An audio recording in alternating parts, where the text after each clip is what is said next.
everybody, welcome to my YouTube channel. My name's Mimi, but online I go by Mimia, and I mostly post on TikTok and Instagram, so this is going to be really weird and awkward for me.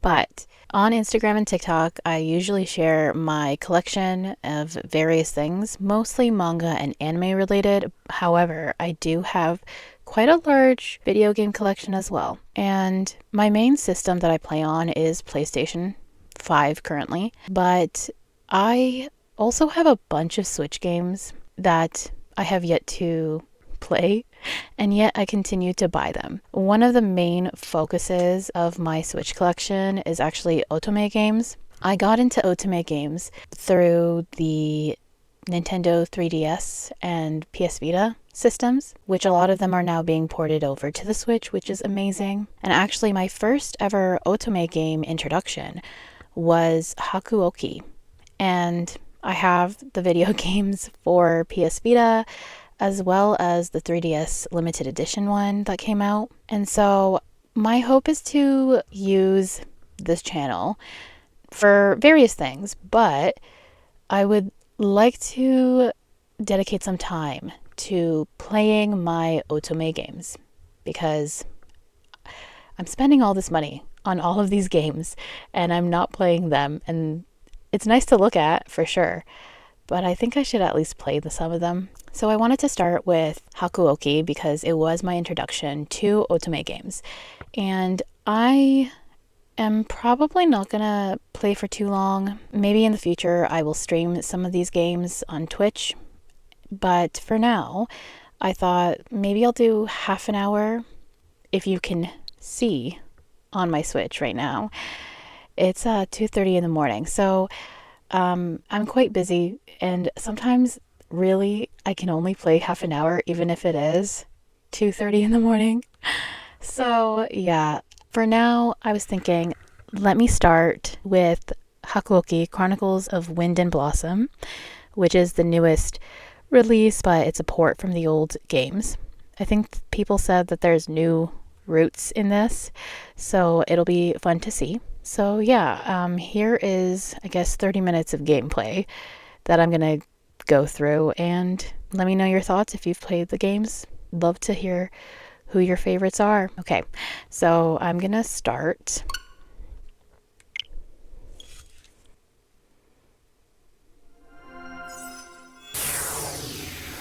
So I don't think I'll be showing the entire game, obviously. I might stream it in the future, maybe, but I thought let's just try to play it right now for 30 minutes and see how it goes.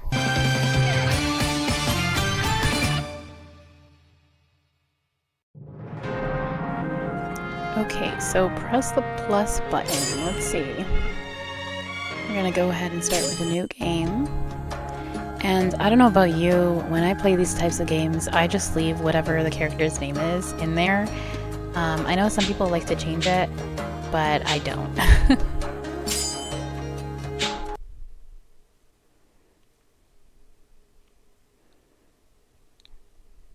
Okay, so as you can see, it says Hakuoki Kyoto Winds. So I guess this is the first game.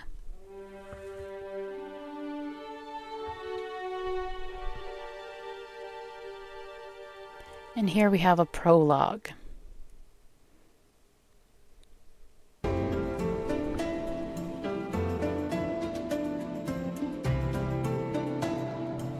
So the character that I am playing goes by Chizuru Yukimura, and the dialogue starts, so this is Kyoto. I couldn't help but let out a sigh of amazement. Even simple halos between people passing in the street seemed warm and friendly. They nodded and smiled to one another, as if family and not strangers about on errands. I was just gonna say, I wonder, I can't remember if this game has a dictionary, because sometimes they'll have words that you might not be familiar with, especially if it's translated from Japanese to English. And then these words would be highlighted and you can look it up in a dictionary. Still, there was something about the city that felt strangely cold, almost as though there was a great invisible wall shutting out anyone wandering in from the country. So, the main character, Chizuru Yukimura, the female lead, I guess you could say, I'm not sure if I belong here. No, that's all in my head. I had walked quite some distance to reach Kyoto, and both my mind and body were exhausted. Even so, that was no reason to stand still and feel sorry for myself. Actually, I probably should have read the back of the video game to let you know what they have written. So it says, bring a legendary romance to full bloom, take the role of a young heroine surrounded by handsome suitors, immerse yourself in a feudalistic setting inspired by the rich history of Japan, explore 2 complete Otome visual novel adventures, and meet an unforgettable cast of characters. So, if you didn't know, Otome games are essentially visual novel games, so there's no like specific buttons that you have to press or like action sequences or anything like that.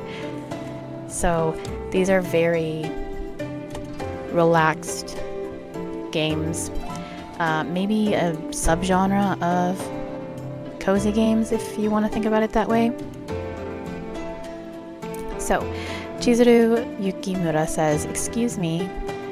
I mustered my courage and called out to a passerby. I'm sorry, I seem to be a bit lost. Could you... What should I do now? I was lost again, but in a different sort of way. I sighed and looked up at the darkening sky. The sun was beginning to set. The people weren't unkind, and they'd given me the directions I needed, but I didn't expect him to be absent. Learning the person I'd hoped to visit was away left me at a loss for what to do. Besides father, the only person in the city who I could rely on was Dr. Matsumoto. So yeah, actually they do have the terminology stuff. So let me just check. Okay. Let's see. I'm like getting used to these buttons. It's been a while. There we go. Okay. Ryojin Matsumoto, a respected doctor working for the Tokugawa shogunate. And Kodo Yukimura, the protagonist's father. He has been missing since shortly after his arrival in Kyoto. Dr. Matsumoto was a doctor serving the shogun. So let's see what that means.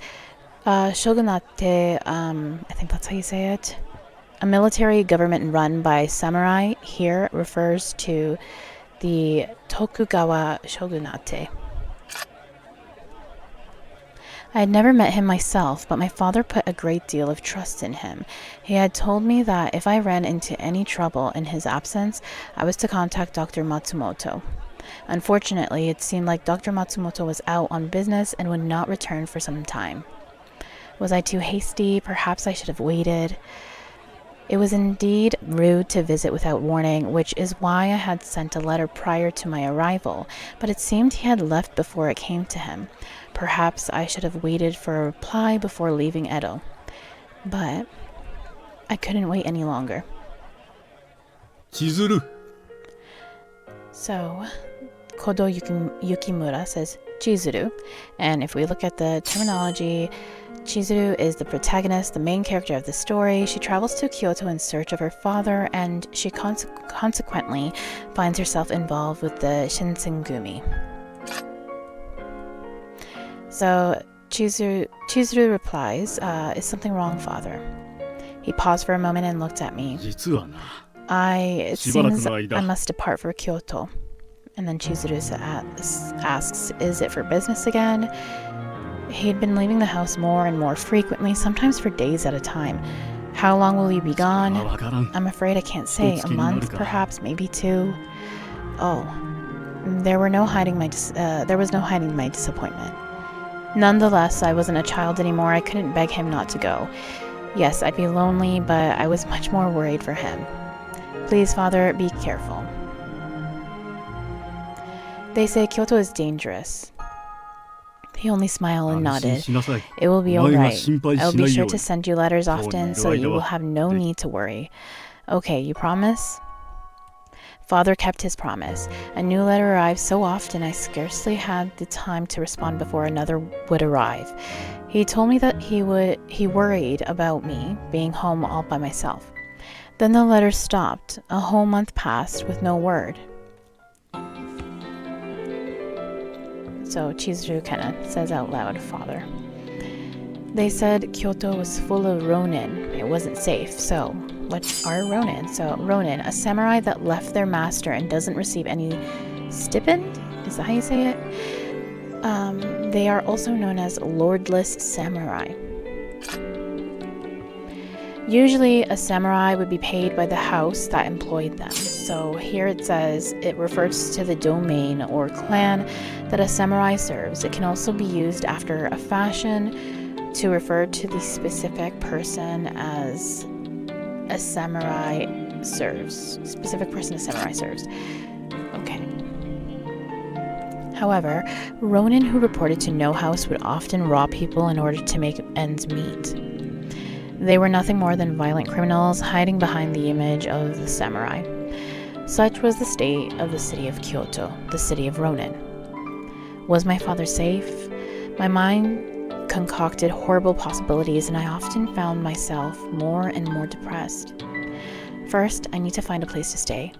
Lost in thought, I didn't notice nightfall descend.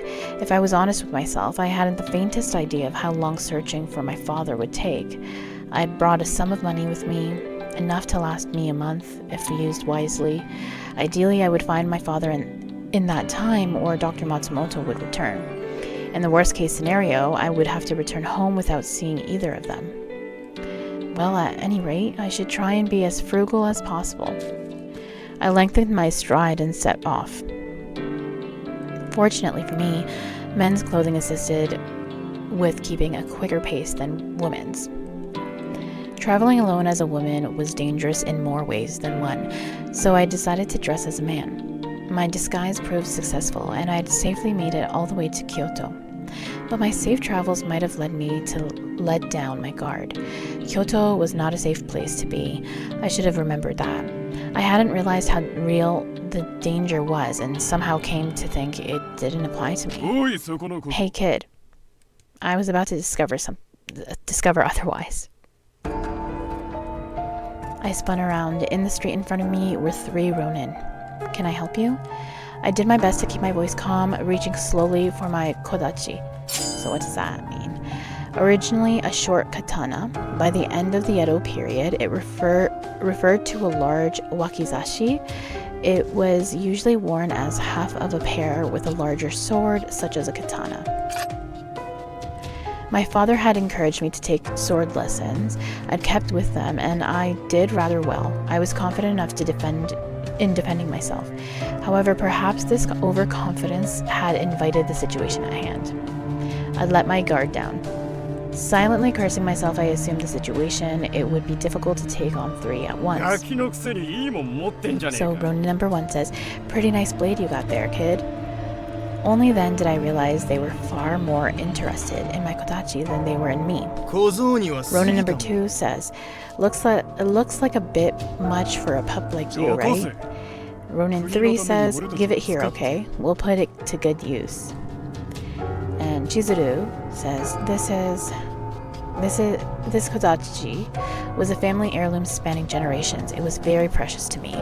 There was no way I could give it to the ronin, though I had a feeling they wouldn't listen. In such a situation, the best decision was to retreat. I turned and ran as fast as I could. Hey, get back here, you little... They're still after me, Chizuru says. I felt like I'd been running for quite a while, but I could still hear the ronin cursing loudly. I ducked into a narrow alley. After checking that they hadn't caught up yet, I crept further back into the alley. There were a few wooden boards propped up against a house. I crouched down and hid behind them. With some luck, this would allow me to escape this mess. And Chizuru says, huh? I listened carefully, then tilted my head in confusion. I expected to hear the ronin yelling to each other looking for me. But as seconds turned into minutes, I heard nothing. Suddenly... What? Staying silent and hidden should have been the best course of action. However... So Ronin number 1 says, damn you. Ronin number 2 says, what is this? Why don't you die? Dang it. We gotta get out of here. Fear began to set in. There was something dangerous out there, something lethal. The thought of what it could possibly be made the fear mount within me. Even so, I could feel an itch of curiosity. I wanted to know what was out there. I peeked around the corner of the road I'd just been on. Just then I saw the cold reflection of moonlight upon a blade. A light blue jacket fluttering in the wind. Had this person saved me? My naive hope vanished in an instant. So Ronin 2 says, help me. Or help. I heard the Ronin beg for his life. The person in the blue jacket said nothing, just stepped forward, his sword raised.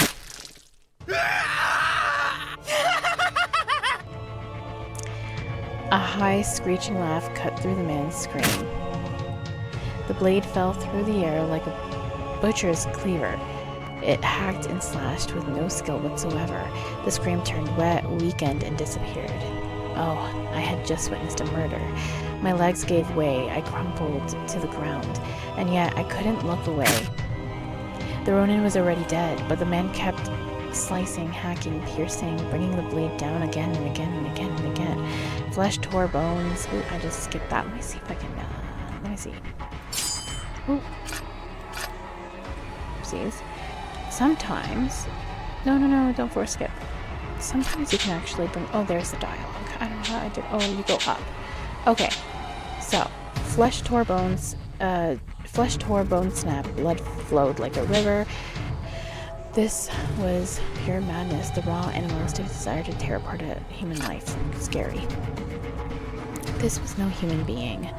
This was something broken.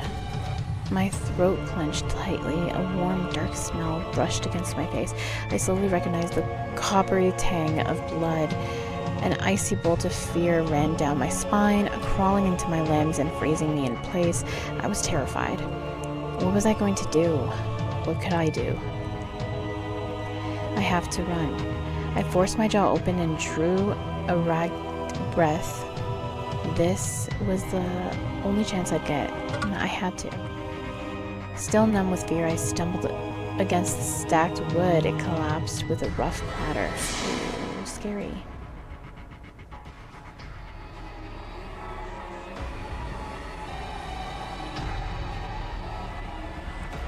The creatures turned, coats drenched in blood, their eyes locked into mine. A hideous grin split their inhuman faces, shaking with excitement at their new prey. I had to run. I didn't want to die, but my legs refused to move. Their hideous, cackling laughter echoed. I was going to die. My body was frozen in terror. I couldn't even scream. And then... Huh?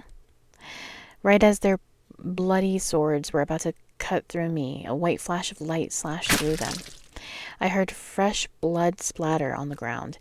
I could feel it, warm and sticky. Bile began to rise in my throat, but before disgust took hold, I heard a voice. Aw, that's such a shame. The words suggested disappointment, but the voice sounded happy. And here I was planning to take care of them all on my own. Couldn't you have picked another day to work so fast, Hajime? As he complained, the strange man smiled as if he were enjoying himself.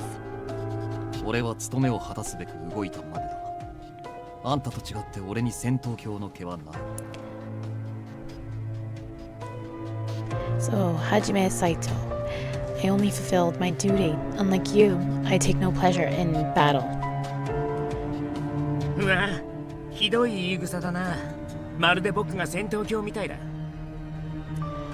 So the character who's not been named yet says, well, that's not very nice. You're making me sound like a battle-crazy monster. Hajime Saito responds, you don't even bother to deny it. The man called Hajime gave a sigh, as if he'd suffered his companion for far longer than he wanted, and looked at me.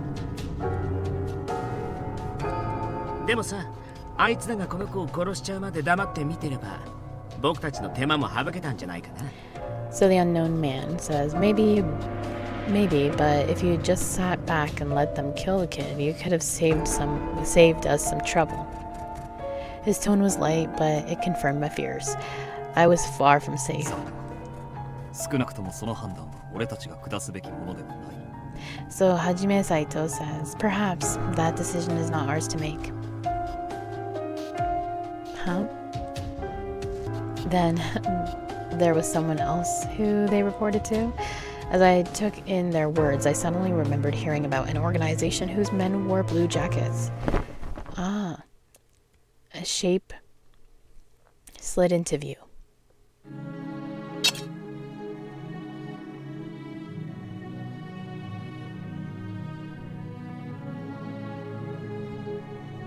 Oh.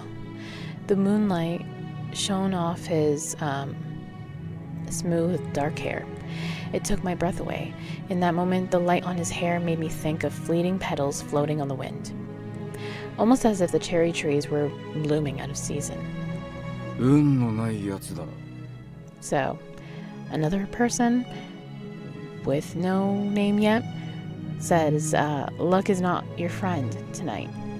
His voice was cold and quiet, like a blade of ice. White moonlight lit his slender face. It reflected off the blade pointed at my chest, but it wasn't the sword making my breath catch. It was his eyes. They were fierce and hard, but somewhere behind them I could catch a glimpse of something else. There could be no doubt that he was prepared to kill me, and yet he seemed troubled. The way his emotions wavered in his eyes seemed altogether human. Run, and I will kill you, is what he says. I nodded. This wasn't a threat or a warning, simply a cold statement of fact. He stared at me for a moment, then grimaced and put his sword away, heaving a deep sigh. Huh? I let out a gasp, surprised at how easily he had sheathed his sword, and it quickly became apparent that I wasn't the only one. So the earlier individual, that's still not named yet. So he says, what? Hijikata? Are you sure about this? This kid saw everything. His eyes narrowed. The man called Hijikata frowned back at him. So the new guy that we just met, that she was in awe of. His full name is Toshizo Hijikata. So he says, stop running your mouth over every little thing. If you keep that up, you know what we're gonna have to do. It was clear enough that I'd seen something I shouldn't have, something they wanted to keep hidden. The more they said, the more I would know, and it was clear none of us wanted such a thing. So the unknown guy from earlier, we still don't know his name, says, I really think it's going to be a pain in the neck if we let this kid go. The way he looked at me made me feel as if he'd read my mind.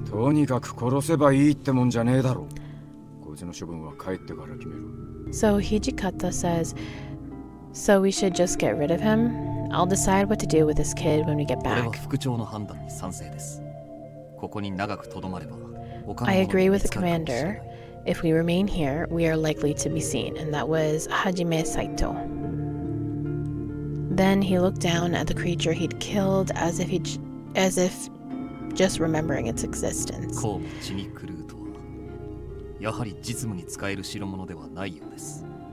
Hajime Saito says, these have gone mad as well. It seems like there is no more use for them.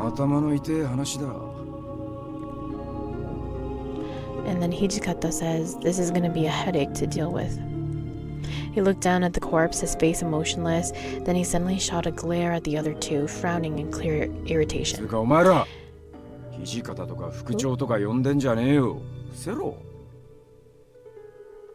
So he says, as for you two, drop the Hijikata and Commander Axe. Keep a low profile.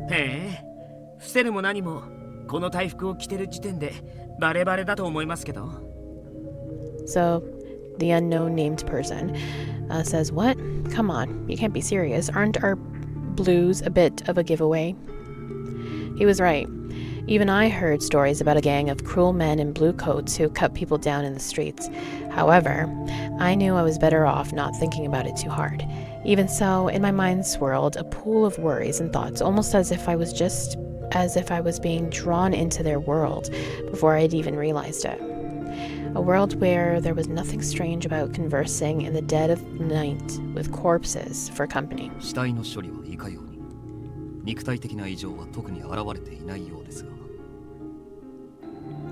So Saito says, What about the bodies? There doesn't seem to be any physical abnormalities. Hijikata thought for a moment before he spoke. So he says, Just take their blues. The watch can deal with the rest. 承知しました。 And Saito 新選組 responds, の大使に Understood. 切り殺されてるなんて The unknown 僕 named たちにとっ guy ても says, 一大事ですしね。 Another man cut down in the street, huh? Doing a great job, aren't we? The man snickered. あとはここにいたやつが黙ってりゃ世間も勝手に納得してくれるだろうよ。 So Hijikata says, So long as we keep our mouths shut, I don't think anyone will know we were here. He looked directly at me, and I got the distinct feeling his words weren't for his companions. It was common for people to be murdered in Kyoto. It was a dangerous city after all. I knew that, of course, but still, this was frightening. People had died right in front of me. If death was such an easy thing in Kyoto, I thought, then the city itself must surely be mad. ねえ、ところでさ、助けてあげたのに。 So the お礼の unknown 一つもないの。 guy is talking, and he says, Hey, by the way, aren't you going to thank us for saving you? Chizuru just is like, huh? Still very confused. My eyes went wide when he suddenly addressed me. And then Chizuru says, What do you mean? You saved me? He did have a point. Despite their threats, they had saved my life. I stood up as steadily as I could manage, brushed some dirt off my clothes, and bowed. Thank you very much. I apologize for not thanking you earlier. There was so much going on, I was a little confused. I glanced up at them tentatively.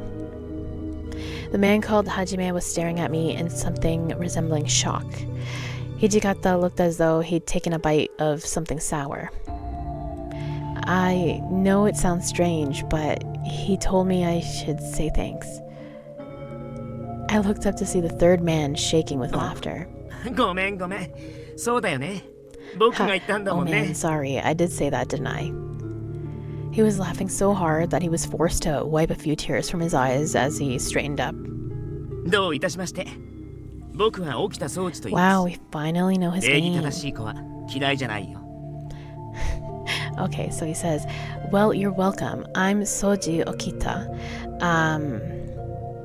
You're a polite one, aren't you? Can't say I hate it. Thank you for helping me, Chizuru says.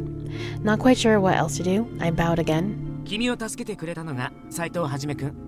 それでこっちの偉そうなのが。 So Soji says, The one you should be thanking for saving you is Hajime Saito over here. And this bossy guy here is... わざわざ紹介してんじゃねえよ。 So Hijikata says, What the hell do you think you're doing, Okita? Or Okita? 副長、お気持ちはわかりますが、まず移動。 Saito says, Sir, I understand your concerns, but we must move. In response to Hijikata's stunned words, the man called Saito spoke with quite urgency. Okita grabbed hold of my wrist, smiled, and led me down the street. His grip was too tight to be friendly. There was no question about my situation. If I were to run, they would kill me instantly. My life was in the hands of these strange men. I set my jaw and stood up as straight as I could. My eyes met Saito's gaze as he looked up from the bloodstained jacket he was holding. 己のために最悪を想定しておけ。さしていいようには転ばない。 So, Saito says, It would be best if you prepared for the worst. I doubt this will end well for you. His words were like a dagger in my stomach. What would happen to me? Was I going to die? As we walked through the bleak Kyoto night, I felt terror crawl its way up my spine once again. The cause wasn't worry over what fate awaited me. I I had carried on a conversation with these men standing next to warm corpses soaked in blood. That I had been able to do such a thing terrified me. Perhaps I had also begun to go insane. Oh, I skipped something. Oh, sorry. Sometimes I click too fast. So the year 1863 in December. Chapter 1. So that was just the prologue. And honestly, that's already been 30 minutes. So I think we're going to leave it there. Because that's a lot. For me, at least. I have played this game before. I have gotten to a certain point. I've never actually finished the game. Because, like, there's different routes that you can have and stuff like that. I really need to work through my collection. But for now, I'm going to save the game. Now I just need to figure out what the buttons are. Oh, no, that's auto. See, I need to figure out how to save the game. Let's see. Sometimes you just have to... Oh, no. See, I don't know. I really have to figure out the buttons. I always found that to be confusing when I was playing them on the PS Vita. I always would click the wrong buttons and I would skip dialogue. The good thing is you could still look up the dialogue. So let me just save it. It's going to quickly save it. And we'll save and save. Okay, so now we're on chapter 1. And I guess the first line says, "This wasn't my room." And if you see here is the encyclopedia where it looks like we learned new things here and there. Where? Oh, like that. Okay, great. I'll just go to... I wonder if the settings shows. Controls. Okay, there we go. Here are the controls. I should have figured that out first before I skipped a little bit of dialogue, but I'm going to go back to it later anyway. Okay, great. Let's go to the title. Yes. Alright, so that was the prologue for Hakuoki and specifically Kyoto Winds. And yeah, I hope you enjoyed that preview, I guess you could say. I'm hoping to continue playing this, but yeah, thanks for tuning in.